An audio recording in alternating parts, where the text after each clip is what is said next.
Graça e paz, irmãos, boa noite. Vamos orar, entregar ao Senhor esse tempo, pedir a Ele que nos conduza nesse tempo tão especial da mesa, que possamos nos aquietar para ouvir a palavra e poder tocar ao Senhor em Sua palavra. Pai, muito obrigado por esse momento, Senhor, preparado por Ti mesmo, para juntos estarmos aqui como um só povo, Senhor. Povo que o Senhor comprou com Teu próprio sangue. Povo que é propriedade exclusiva Tua. Aquele povo que não é contado entre as nações. É um povo separado para Ti. E neste povo o Senhor tem trabalhado. Mesmo, Senhor, com nossas imperfeições, nossas dificuldades, nossas lentidões muitas vezes, Senhor, somos morosos em responder ao Senhor, mas o Senhor decidiu que iria tratar conosco e tem tido paciência, longanimidade conosco, firmeza. Tu és maravilhoso, Senhor. A obra que o Senhor está realizando nas nossas vidas só poderia ser realizada por Ti mesmo. Então nós nos entregamos a Ti, Senhor. Confiamos-nos a Ti, em especial nesse tempo, Senhor, da Tua mesa. Tempo que o Senhor preparou para expressar em maior plenitude a comunhão que o Senhor tem com o Seu povo. Ó Senhor, de fato, nós alcançamos tão pouco, de tão profundidade que há na Tua mesa, Senhor. Isso não é um tempo comum, Senhor. Isso não é um tempo qualquer. É um tempo muito precioso. Por isso, Senhor, continue a falar ao nosso coração. Continue a levar-nos às profundidades, Senhor, maiores, cada vez maiores, da realidade da Tua mesa. Obrigado por cada vida, Senhor. Cada irmão e cada irmã que aqui se achegou. Que o Senhor possa usar este pequeno tempo para gerar algo em cada coração. E que isto que for gerado possa retornar para Ti em louvor e adoração. Em nome de Jesus que nós oramos, Senhor. Amém. Amém, Senhor. Então nós vamos abrir no Salmo 22 e lá nós vamos continuar a exposição do Salmo.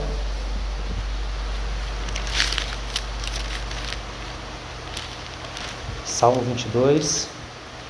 Nós vamos ler a partir do verso 1.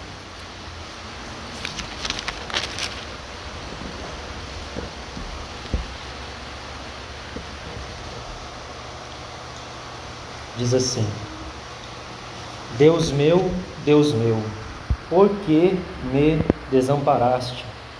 Por que se acham longe de minha salvação as palavras do meu bramido? Deus meu, clamo de dia e não me respondes, também de noite, porém não tenho sossego. Então até aí, irmãos, nós expomos, no momento passado, explicando aquele mistério que envolve aquela obra do Calvário, do desamparo do Filho. Este é um dos brados do nosso Senhor na cruz. Nunca perca isso, porque a essência da obra do Senhor envolve a relação entre o Pai e o Filho. Então, depois tem uma relação com o homem. Se nós perdemos isso, nós perdemos a maior beleza da obra do Calvário, a maior profundidade da obra do Calvário. E por conta de compreender bem isso, é que nós apreciamos o segundo aspecto que envolve a nós. Então nunca perca isso, irmão. O filho que nunca havia perdido a face do Pai, perdeu naquele momento, foi desamparado. Irmãos, aquele que está na cruz, aquele que está ali naquela hora, é aquele que é o filho do seu amor.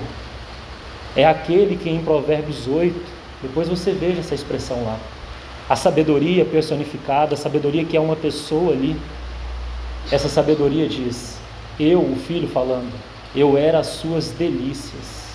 Antes do Senhor estabelecer qualquer fundamento da terra, qualquer fundamento do universo, o Filho dizendo: eu era as suas delícias.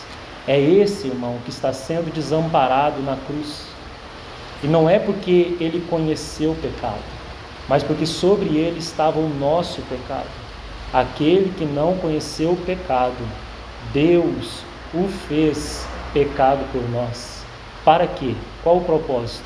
Para que nele fôssemos feitos justiça de Deus. Quando você vai, por exemplo, no capítulo 53 de Isaías, aquele maravilhoso cântico do servo sofredor, Isaías 53, provavelmente nós vamos retornar a ele daqui a pouco. Lá diz assim, que expressão forte, irmãos, quando nós pensamos nessa relação eterna de amor do Pai com o Filho. Lá diz assim, Isaías 53, porque agradou ao Senhor moê-lo. Irmão, se nós não apreciamos isto, então este tempo aqui para nós será algo comum. O valor do reunir ao redor da mesa, o preço que foi pago, irmãos, já aí basta para que nós tenhamos palavras de louvor e gratidão ao Senhor. Não precisamos de nenhum estímulo externo, nós só precisamos da realidade dessas palavras no santo dos santos do nosso ser, lá no nosso espírito, sabe? E que o Senhor fale a nós com isso. Então não perca que esse é o fundamento. Agora chegamos no verso 3, que foi onde nós paramos. Diz assim, contudo, tu és santo, entronizado entre os louvores de Israel. Irmão, quem está dizendo aqui? E em que hora ele está dizendo? É o Filho no momento da cruz, no momento de angústia, de sofrimento, de desamparo. Ele está dizendo, contudo, ainda que tu me desampares, tu és santo, tu estás entronizado entre os louvores de Israel. Irmãos, quão diferente é o nosso Senhor de nós. Quando nós pensamos na relação de Jó, naqueles porquês do capítulo 3, irmão, qualquer sofrimento para nós é suficiente para nós levantarmos palavras contrárias a Deus.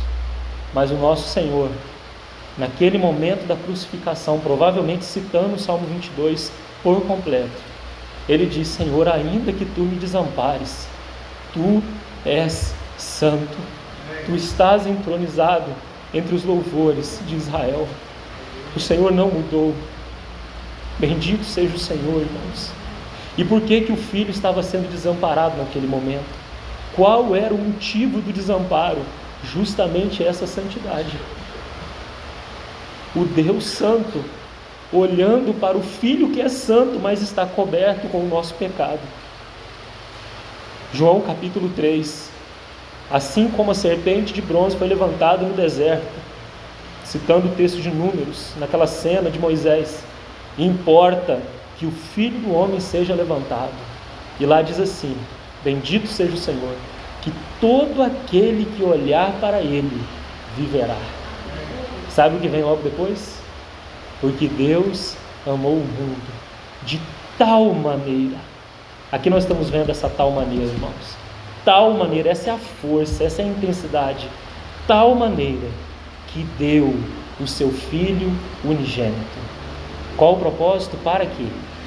Para que todo aquele que nele crê não pereça, mas tenha a vida eterna. Todo aquele que olhar para o Filho viverá. Essa é a promessa do Senhor. Então, irmãos, esse que está aqui sendo desamparado é o Filho amado do Pai, coberto com essa pele de serpente. Mas ele continua dizendo, ainda que me desampares, tu és santo. E não perca isso, irmão. O motivo do desamparo é porque ele carregava sobre ele os nossos pecados. E então, como diz Paulo escrevendo aos Coríntios no capítulo 1, 1 Coríntios capítulo 1, que o nosso Senhor se tornou da parte de Deus para nós justiça. Nós não tínhamos nada, irmãos. Nós não tínhamos justiça. As nossas obras, aquilo que tínhamos para oferecer, eram como trapos de imundícia diante dele. Que justiça teríamos nós? Mas, irmãos, ele nos cobriu com Cristo mesmo. Ele se tornou da parte de Deus para nós justiça.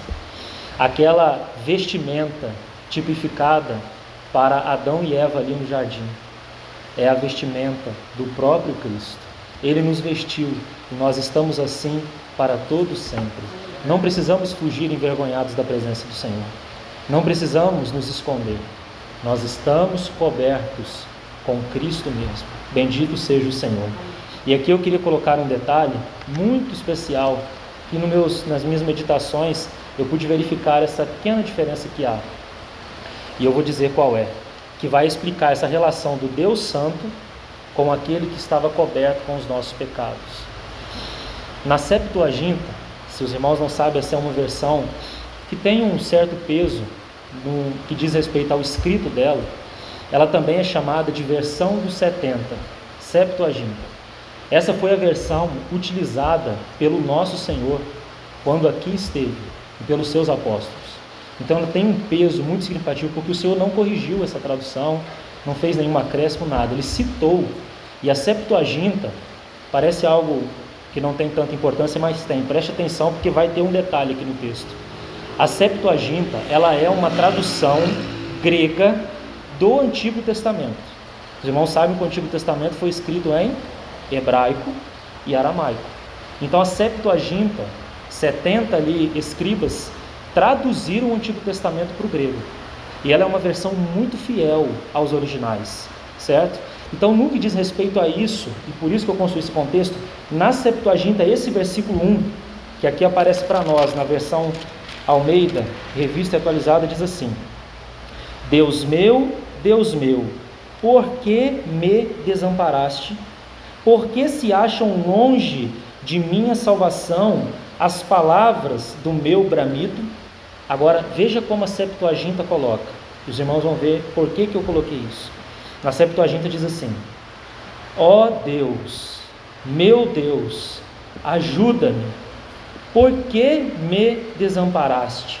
Agora na Septuaginta ele explica por que ele foi desamparado.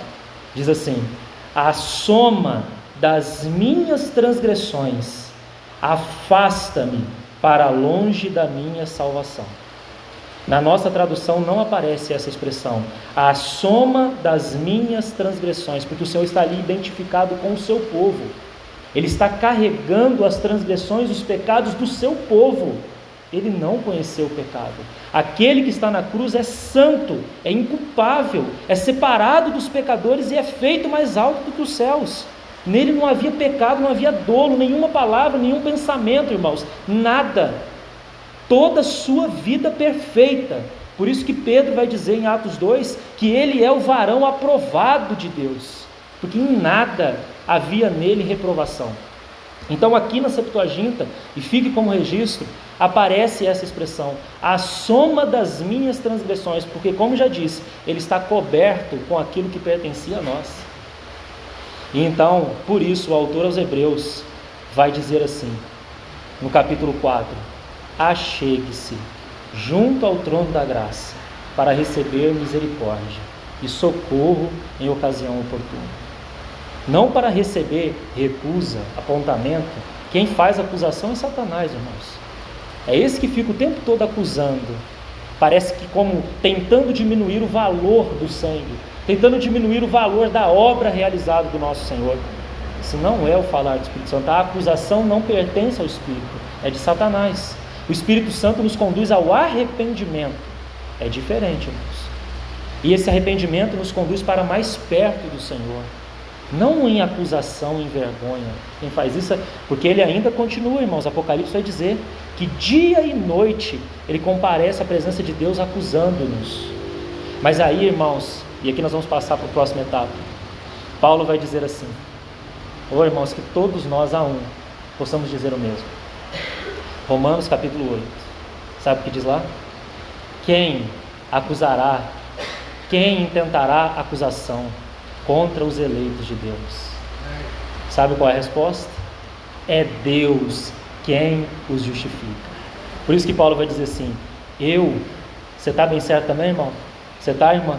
Lá diz assim: eu estou bem certo, Paulo dizia, de que nem a morte, nem a vida, nem anjos, nem principados, nem coisas do presente, do porvir, nem poderes, nem alturas, nem profundidade, nem qualquer outra criatura poderá nos separar do amor de Deus, que está onde, irmãos? Que está em Cristo Jesus, o nosso Senhor.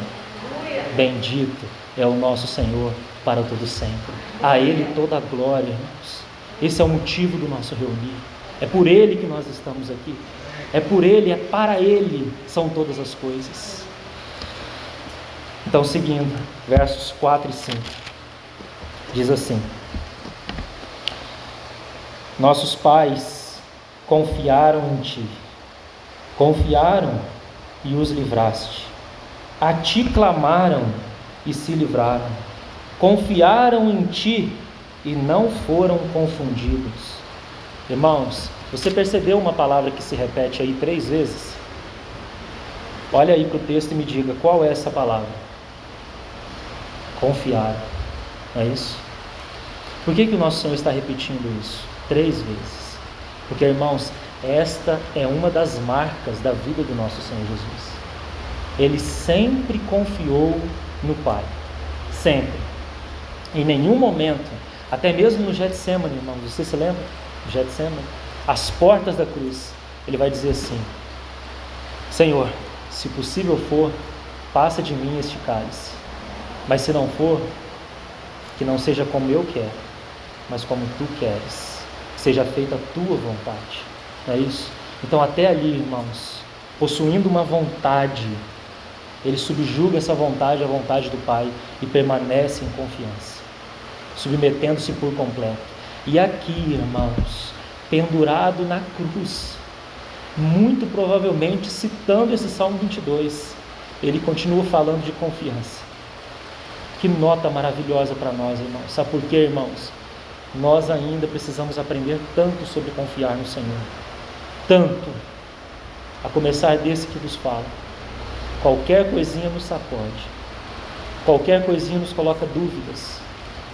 Como precisamos nos lançar por completo ao Senhor, irmãos. Essa é a vida verdadeiramente da fé, uma vida que se lança ao outro, que confia, que sabe que o outro cuida.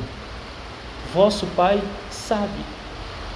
Essa é a nota de Mateus capítulo 6, aquele capítulo que fala das ansiedades, das inquietações, etc.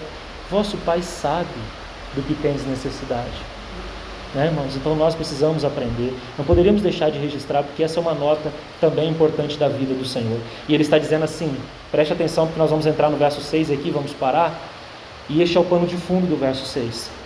Ele está, o Filho, na cruz, está olhando para trás e dizendo, nossos pais, ou seja, todos que vieram antes de mim, eles confiaram em ti, e o Senhor os livrou.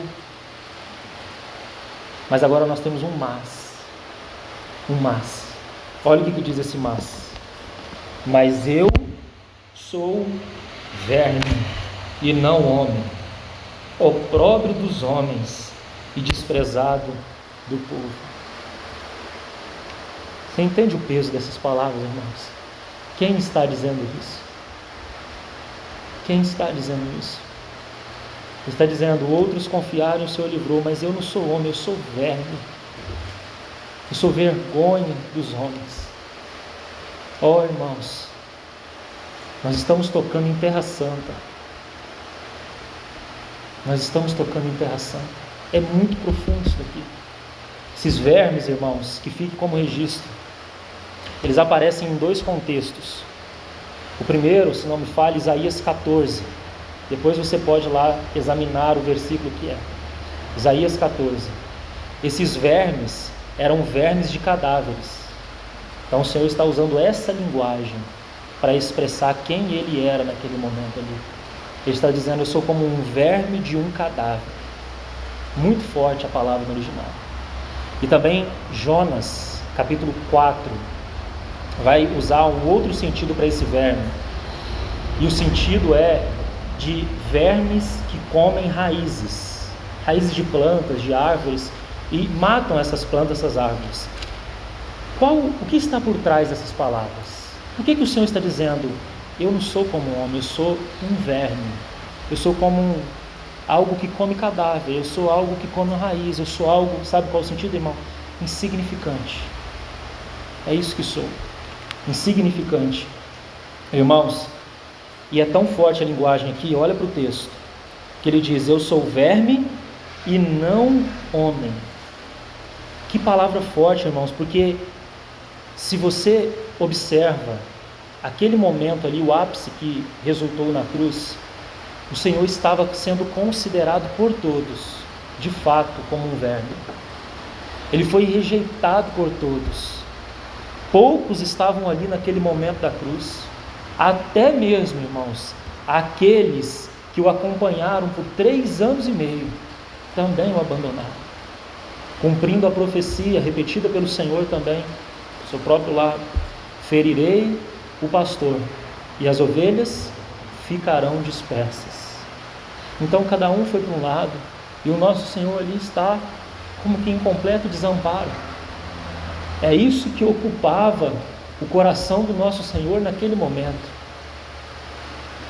Para os homens, todos que me olham, logo abaixo nós vamos entrar em outro momento, eles mexem a cabeça de reprovação para mim. Eu não tenho valor nenhum para eles. Eu sou como um verme. Oh, irmãos, se nós vemos como é o nosso coração também, em muitas vezes abandonar o Senhor no seu momento de angústia, de vergonha, porque Hebreus também, no capítulo 13, vai dizer que há um convite para nós ainda hoje continuar participando das vergonhas do Senhor. E muitas vezes nós, usando essa figura aí de linguagem para os irmãos entenderem, nós abandonamos o Senhor também, não compartilhamos de sua vergonha. Ou você acha que esse cenário que está posto aí é um cenário agradável ao Senhor? E o Senhor nos chama a participar do seu opróbrio, da sua vergonha. E eu gostaria de terminar lendo Isaías 53, que diz que retornaria, para que os irmãos vejam a força dessa palavra aí, verme. Eu sou verme e não homem. Então vamos ler Isaías 53, e aqui nós concluímos.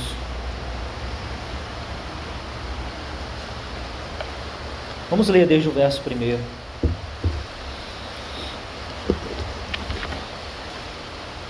Quem creu em nossa pregação, e a quem foi revelado o braço do Senhor? Porque foi subindo como renovo perante ele, e como raiz de uma terra seca. Não tinha aparência nem formosura. Olhámo-lo, mas nenhuma beleza havia que nos agradasse. Era desprezado e o mais rejeitado entre os homens, homem de dores e que sabe o que é padecer. E como um de quem os homens escondem o rosto, era desprezado, e dele não fizemos caso. Certamente ele tomou sobre si as nossas enfermidades, e as nossas dores levou sobre si. E nós o reputávamos por aflito, ferido de Deus e oprimido. Mas ele foi traspassado pelas nossas transgressões e moído pelas nossas iniquidades. O castigo que nos traz a paz estava sobre ele, e pelas suas pisaduras fomos sarados. Olha aí a ovelha, irmãos, como ela estava antes da obra da cruz. Salmo 23. Olha a ovelha ali.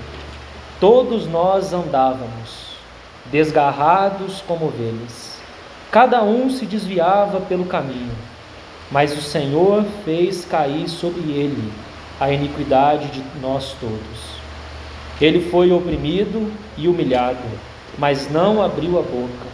Como cordeiro foi levado ao matadouro, e como ovelha muda perante os seus tosqueadores, ele não abriu a boca. Por juízo opressor foi arrebatado, e de sua linhagem quem dela cogitou? Porquanto foi cortado da terra dos viventes, por causa da transgressão do meu povo foi ele ferido. Designaram-lhe a sepultura com os perversos, mas com o rico esteve na sua morte, posto que nunca fez injustiça, nem dolo algum se achou em sua boca. Todavia, ao Senhor agradou moê-lo, fazendo-o enfermar. Quando der ele a sua alma, olha a realidade da oferta do pecado descrita em Levítico. Olha aí, irmãos. Quando der ele a sua alma como oferta pelo pecado, verá a sua posteridade e prolongará os seus dias. E a vontade, lembra? A vontade é a face do Pai, e a vontade do Senhor prosperará nas suas mãos. Agora, irmãos, eu gostaria que os irmãos contemplassem o Senhor olhando para essa cena aqui, do seu povo reunido ao redor da mesa, e veja o que está aqui descrito no verso 11. Ele verá o fruto do penoso trabalho de sua alma e ficará satisfeito. O meu servo, o justo, com o seu conhecimento, justificará a muitos, porque as iniquidades deles levará sobre si. Por isso, eu lhe darei muitos como a sua parte, e com os poderosos repartirá ele o despojo. Porquanto derramou a sua alma na morte, foi contado com os transgressores. Contudo, levou sobre si o pecado de muitos, e pelos transgressores, olha a intercessão, irmãos, interceder. Bendito seja o nosso Senhor. Vamos orar. Pai, nós te agradecemos por essa palavra, Senhor, e te pedimos, Senhor, que possa aprofundá-la dentro de nós, ganhar os nossos corações, Senhor. Ó Senhor, certamente há um momento de satisfação em teu coração, aqui neste tempo, onde o seu povo se reúne ao redor de tua mesa. Teu povo, aqueles que foi dado como tua parte. Ó Senhor, quando pensamos em quem nós éramos, e a tua palavra dizer que de alguma maneira o Senhor terá satisfação em estar conosco, ó Senhor, é algo muito elevado, Senhor. Tão elevado que esse momento da mesa não ficará somente aqui. O Senhor prometeu que novamente cearíamos contigo. Aquilo que o Senhor instituiu em tua mesa tem realidade eterna. E nós continuaremos, Senhor, desfrutando de uma relação viva e crescente contigo por toda a eternidade. Bendito é o Senhor para todo sempre. Amém, Senhor. Amém.